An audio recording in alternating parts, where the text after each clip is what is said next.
Huda. So today I wanted to review and demo for you the new Huda Beauty FauxFilter Skin Finish Buildable Coverage Foundation Stick. I have two. I usually buy two colors of foundations. I have one for winter, one for summer, and I mix them in between. Especially when you're buying online, it's very difficult to choose just the right color just for now. So I have Baklava, which is 340G. So this is the darker one. I will swatch it for you. This one looks good on my hand because I've got a bit of fake tan. And this one is Toasted Coconut, which is 240N, which is neutral. And this is Toasted Coconut, which would be better for me when I'm pale. But I'm not planning on staying pale. I think I'm going to slightly fake tan throughout the winter. So what are they saying about this foundation? This is like the version of her first FauxFilter foundation, which I never bought because I think it was very high coverage. So they are saying that now available in a handy on-the-go stick applicator for in a rush routine or to help create the perfect sculpted look. So obviously because it's in a stick, you could, if you have two colors, you could sculpt your face with it.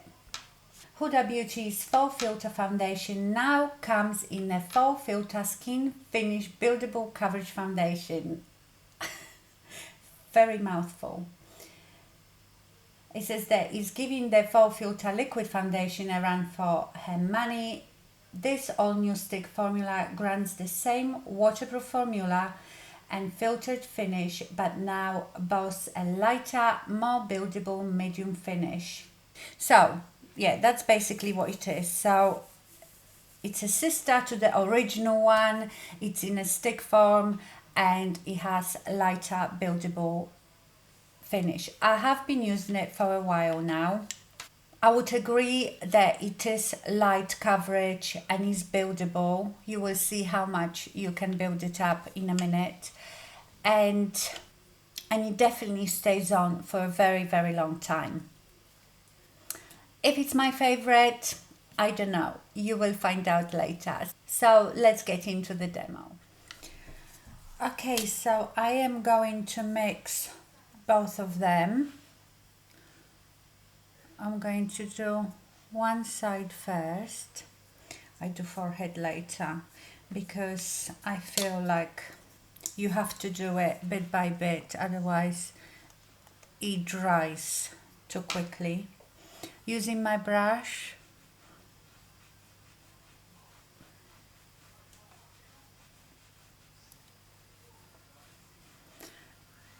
so yes, you get light coverage, I would say, but it says is buildable, so we will try to build it up. Let's do the forehead now. I'll just do one side first.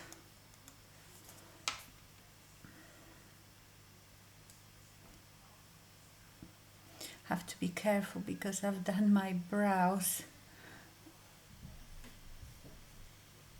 which I don't normally do, but I feel you look really, well, I look really dead without makeup, and without brows I look even more dead. Okay, so you saw how much I applied. Here it is. As you can see, it's quite a good light coverage. So I'm going to build it up now. I'm going to apply the same amount again.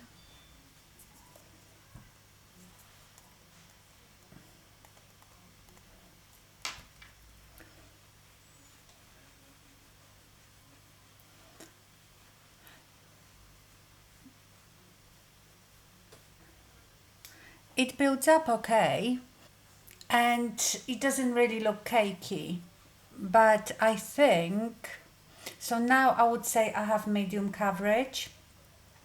I think if you kept building it up, it might start looking cakey. But for me that's fine, because you know I always set it with a mineral powder, so I still get a bit more coverage. So let me zoom that. Here you are.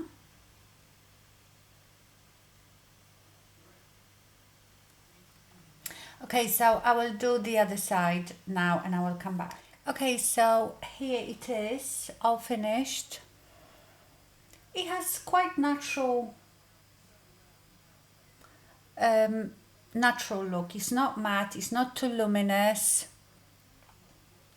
I see that where I've built it up here, maybe where my skin is a bit more textured, I can see it, but it's fine. So I'm going to do the concealer. I will apply my mineral powder because that's how I use every foundation and that's how I judge my foundation. But you can see it right now.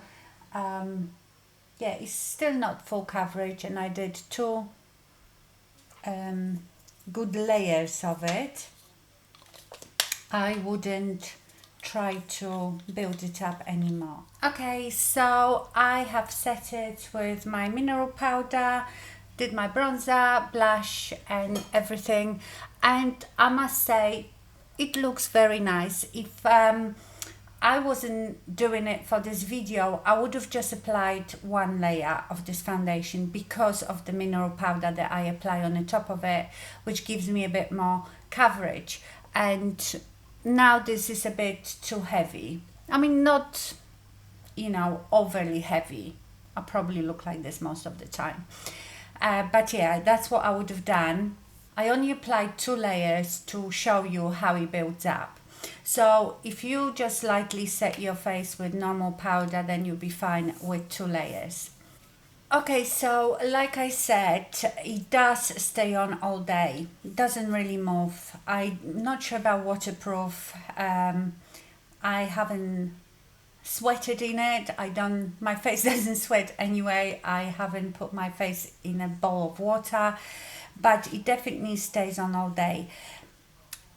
Is it my new holy grail? No. I am not a fan of stick foundations. I like them sometimes for traveling and I like them for touching up. The only stick foundations that I ever really liked was the Tom Ford Traceless foundation, I think. It was very creamy, it was much easier to spread out. And actually the one from Makeup Revolution, I really like that one as well. I find them quite difficult to spread out, and I think that the brush I've applied it with is the best for this job. I'm going a bit dark here. I've tried it with a beauty sponge and it was a very hard work to spread it out. I think sponge is better for more of a liquidy foundation. I will use it, but I don't think I would buy it again. And not because it's not a good foundation, it's just not something I enjoy using as much as I do liquid foundations. I often, after a few hours, go a bit shiny on my forehead, but this is quite normal for me in the winter. My skin, I've got normal skin, but my skin produces more oil in the winter because of the central heating, which starts drying out your skin, therefore your skin starts producing more oil. But other than that, even when I get a bit shiny, the foundation still stays there. So I hope this was helpful. Thank you so much for watching and stay fabulous. Bye.